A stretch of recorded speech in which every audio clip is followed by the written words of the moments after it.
So, uh, the most potent, we'll say magicians, but we'll say the most potent sorcerers, businessmen, uh, experts in their field, politicians, they all have one just key concept and understanding that they all share, and that's to make it real, you have to stand on your square and never back off of it. I was watching a show the other day, The Resident, right? And one of the characters on there was a surgeon, and he obviously cut in the wrong place and the patient died because of it. But when it came time to defend himself, he wasn't skittish about saying that it was an accident based off of the patient's medical history. And he aspirated, and that way he died on the OR table, to something to that extent. He never said, well, I think, or he never said, I guess it was. He said, no, it was the patient's fault. So the most potent type of magic is just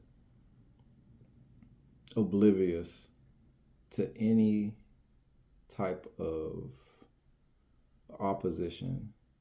It has an unprecedented amount of surety. And you might be able to help me fill in these ideas, but what have you seen in this case? For me, and what I've seen, magic has nothing to do with morality. Nope. So for him to be, in the show, of course, for him to be able to say, "Oh, it was the patient's fault," Yeah.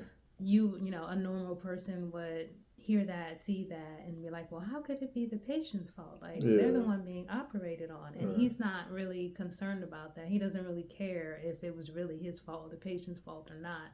No. He's more so just stating the truth of things. Morality has nothing to do with it. So when you stand on your square, you're not really thinking about morals. You're not thinking about other people's feelings, how they feel about you, how they feel about themselves. You just put your idea out there, or you put your statement out there, almost like a boundary. Yeah. And you basically stand on it, regardless of whether it's right or wrong. And you might know that it was wrong. Right. You might know. But at the same time, that doesn't really matter. That's not how magic works. Magic doesn't really take morality and people's feelings into account. Right. It is what it is. Yeah. And this is another topic about the whole light and dark magic. There really is no light or dark. It just is what you want it to be. Yeah.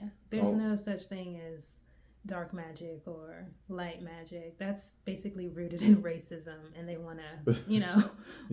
put a color to it. Yeah. But no, it's about the person wielding that magic. Exactly. That determines whether they're using it for something malicious or something beneficial, whether it be to themselves or other people. Right. And it's only our opinion of it that makes it. Yeah. So that's, 10 toes down always. So the more confident you are in what you believe, the more people will believe in you.